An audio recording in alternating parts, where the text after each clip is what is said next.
خاص طور پر اس دجل کے زمانے میں۔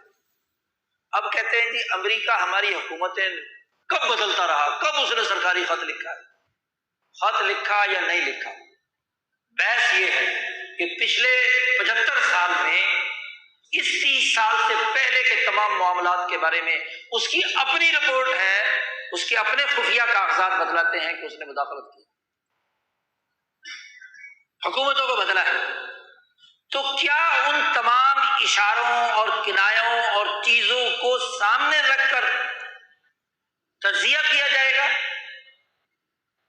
اس لیے صحیح تجزیہ کار، صحیح منطقی بنیادوں پر تجزیہ کرنے والا وہ مختلف نقطوں کو جوڑتا ہے اور جوڑ کر ایک مجموعی نتیجہ نکالتا ہے۔ اس میں ظاہری الفاظ کچھ اور ہوتے ہیں۔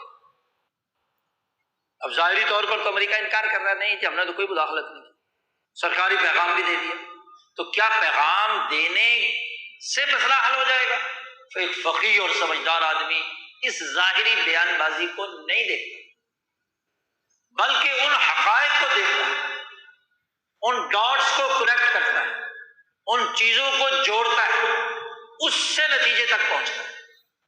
قرآن حکیم میں ایک علم عطا کیا گیا ہے حضرت یوسف علیہ السلام کو، خاص طور پر تعویل الاحادیث۔ تعویل کہتے ہیں کسی چیز کی سیاسی پس منظر کو معلوم کرنا۔ تعویل الاحادیث اگر اعالہ سے ہے تو اس کا مطلب ہے تعویل الاحادیث کا باتوں کی سیاست سمجھنا۔ تو باتوں کی سیاست نہ سمجھی جائے تو نتیجے تک پہنچا جائے۔ ظاہر میں تو ایک عدالت کے اندر ایک مجرم فرد جرم سے انکار کرتا ہے، اور وکیل کا کام کیا ہوتا ہے؟ جو اس کے مخالف وکیل ہوتا ہے وہ شواہد اور وہ بنیادی نکات لے کر آتا ہے جس سے اس کے ظاہری بیان کو جھٹلایا جا سکے، اس کی اصل حقیقت واضح ہو جائے، اس کی بدنیتی ثابت ہو سکے۔ اگر یہ تحقیق و تفتیش نہ ہو، یہ تفقہ اور بصیرت نہ ہو، تو دنیا کا کون سا مجرم ہے جس کو سزا دی جا سکتی ہے؟ تو سیاسی فقاہت کے اندر، سیاسی سمجھ و بوجھ کے اندر ضروری ہے کہ ان تمام پہلوؤں کا احاطہ کیا جائے جو ہمارے ملک پر بیتے ہیں۔ ملک بنانے سے پہلے امریکی سفیر کی ہماری قیادت سے ملاقات میں کیا نکات طے ہوئے وہ بھی سامنے رکھنا ہوگا۔ ملک بنانے کے بعد ہمارے گورنر جنرل اور وزیر اعظم کے ساتھ امریکہ کے کیا معاملات طے ہوئے، حقائق کے تناظر میں بات ہوئی۔ ایک ایسا ملک جس کی زراعت کسی درجے میں تھی، صنعت اور تجارت نہ ہونے کے برابر تھی، اس کے اپنے کوئی وسائل نہیں تھے، اس نے شروع دن سے بھیک مانگنا شروع کر دی اور امریکی ڈالر لینا شروع کر دیے، ڈالروں کی بیساکھیوں پر چلنا شروع کر دیا۔ تو آج چلتے چلتے چلتے چلتے آج کا وزیر اعظم کہتا ہے ہم تو ہیں ہی بھکاری۔ تو جہاں بھیک مانگنے کا ایک پورا تسلسل ہو تو پورے ڈیٹا کو جمع نہیں کیا جائے گا کہ کیوں آسٹریلیا میں، کیوں امریکہ میں ریڈ انڈینز کی آبادیاں الگ کر کے حکومت ان کے منہ میں ڈالر ڈالتی ہے، نہ پڑھیں نہ لکھیں نہ سوسائٹی کا حصہ بنے، بس نشے میں رہیں اور یہ نشے کی شراب پیتے رہیں، ہاں جی یہ کھاتے پیتے رہیں، اور ان کو تو پھر بھی فری کھاتے میں دیتی ہے، ہمیں تو دیتی بھی ہے اور قرضے کے ساتھ سود کے ساتھ وصول کرے۔ تو کیا اس پورے کو نظر انداز کر دیا جائے؟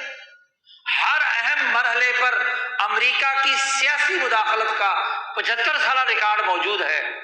تو ان سارے نقطوں کو جمع کریں گے تو تجزیہ ہوگا نا کہ یہاں نتیجہ کیا نکل رہا ہے، کیا مقاصد و اہداف۔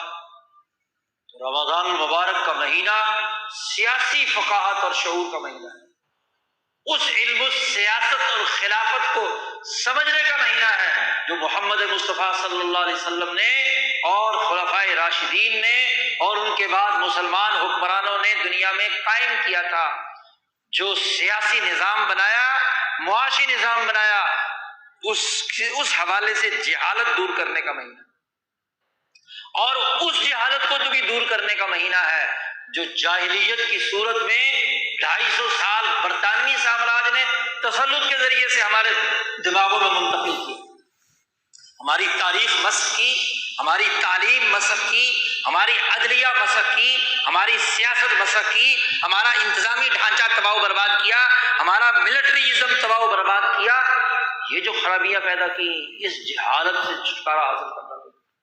اور پھر ایک نئی جہالت جو امریکہ کی قیادت میں 1945 سے دنیا بھر پر مسلط ہوئی، اس جہالت سے بھی جان چھڑانے کی ضرورت ہے، اور اس علم و شعور کو، اس سیاست اور خلافت کے نظام کو جو حضرت محمد مصطفیٰ صلی اللہ علیہ وسلم اور خلفائے راشدین نے دیا، اسے ٹھیک ٹھیک سمجھنے، اپنے اندر تفکر اور بصیرت پیدا کرنا اور اس کے لیے کردار ادا کرنا، وہ آج کے روزے کا بنیادی تقاضا ہے، اس رمضان کا بنیادی تقاضا ہے، ہر رمضان کا بنیادی تقاضا ہے۔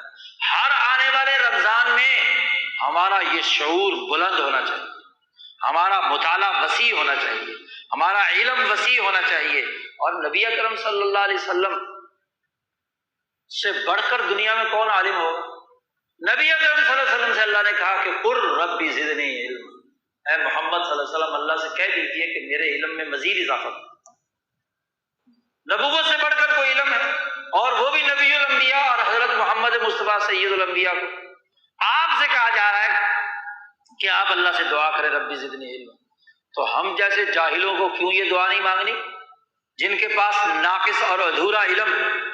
ہمیں تو اپنے علم و شعور کو، اپنی فقاہت اور بصیرت کو زیادہ سے زیادہ آگے بڑھا کر گرد و پیش کے حقائق کا شعور حاصل کرنا ہے، اور اس جہالت سے نکلنا ہے کہ جو جذباتیت پیدا کی، وہی جذباتیت جو 1947 میں آپ کے دماغوں پر مسلط تھی، وہی جذباتیت جو 53 کی تحریک میں تھی، وہی جہالت جو 68 کی تحریک پی ڈی ایم کے ذریعے سے تھی، وہی جہالت جو پی این اے کی صورت میں 1977 میں تھی، وہی جہالت جو ہر دور حکومت میں ہر ایک قسم کے نام نہاد جمہوری نظام کے تحت ہوتی رہی۔ ان جہالت کی جذباتیت سے، اشتعال انگیزی سے نکلنا، اور ٹھوس علم جس کو برداشت کرنے، جس کا تحمل کرنے، جس کی اساس پر سمجھ اور شعور کے پیدا کرنے کا عمل ہے، وہ اپنے اندر پیدا کرنا، یہ آج کا تقاضا ہے۔ یہی وہ بنیادی فکر ہے جو امام شاہ ولی اللہ دہلوی رحمۃ اللہ علیہ سے لے کر حضرت اقدس مولانا شاہ سعید احمد رائے پوری تک اس ولی اللہ سلسلے کے علماء ربانیین نے منتقل کیا۔ اللہ تعالیٰ ہمیں اس کی اتباع قبول فرمائے، اور پورا سمجھ، شعور اور علم نصیب فرمائے، اور جاہلیت جدیدہ کے اس ماحول سے نکلنے اور صحیح علم کے ساتھ وابستہ ہونے کی توفیق عطا فرمائے۔ وآخر دعوانا الحمدللہ رب العالمین۔